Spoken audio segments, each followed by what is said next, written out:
Во градската општа болница 8 септември се лекуваат 29 повредени лица во вчерашната сообраќајна несреќа кога автобус се преврте на автопатот Скопје-Тетово. 6 повредени се во клиничкиот центар, а 2 пациенти се во Тетовската болница. Според информациите од министерот за здравство Венко Филипче, во несреќата има 14 жртви, а 7 од кои 4 во градската општа болница 8 септември и 3 во клиничкиот центар се во критична и тешка состојба, но се во стабилна здравствена состојба. Возачот на автобусот има телесни повреди и е пуштен на домашно лекување. Во посета на повредените во градската општа болница 8 септември дојдоа премиерот Зоран Заев, министерот за здравство Венко Филипче и вице-премиерот за европски прашања Бујар Османи.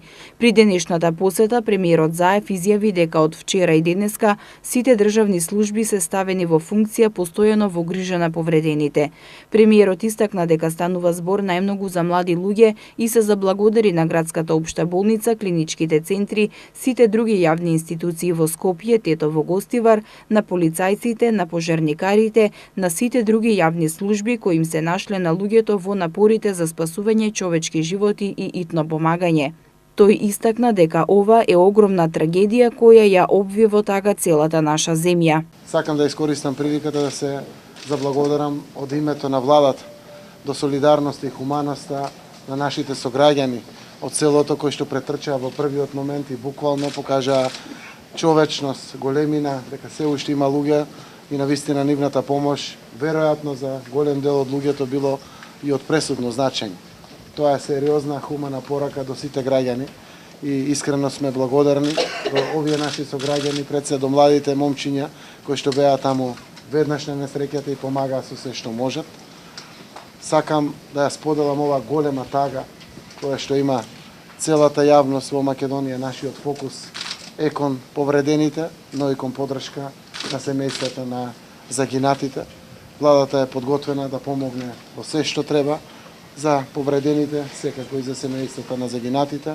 Навистина огромна трагедија која што обви во тага целата наша земја. Сочувство до семејствата на загинатите и благодарност до локалното население кој први им пружија помош на преживеаните, изрази министерот за здравство Венко Филипче. Тој истакна дека итната медицинска помош реагирала исклучително брзо, на ефикасен професионален начин, биле на лице место и дале прва помош.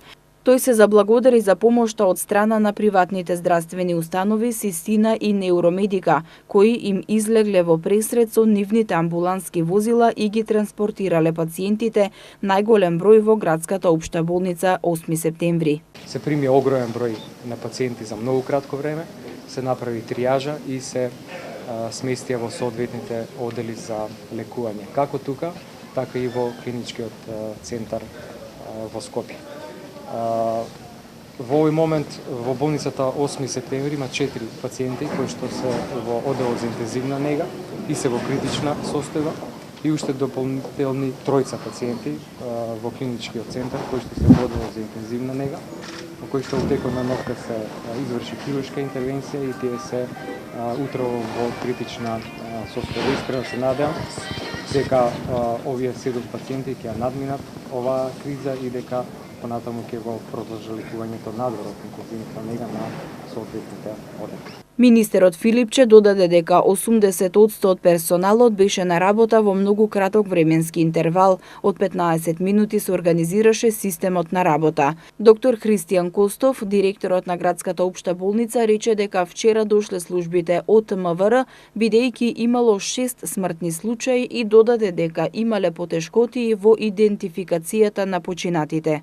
Сакам да изразам еден апел кон фамилиите на повредените да бидат безгрижни и да се сигурни дека во установата 8 септември ќе им бидат пружени максимално сите потребни интервенции и процедури што е во врска со здравствената состојба, за подобрување на здравствената состојба на повредените.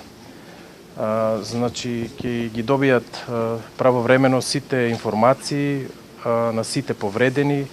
Значи, ќе има организирано точно искази, лица на контакт кои што ќе ги дават информациите во секој момент за сите повредени. Што се однесува до возачот, тој има телесни повреди и е пуштен на домашно лекување. На социјалните мрежи постојано се јавуваат граѓани кои живеат во близина на градската општа болница 8 септември и нудат сместување и храна на семејствата на повредените. Сите кои нудат помош, сместување, превоз или храна го користат хаштагот и јас можам.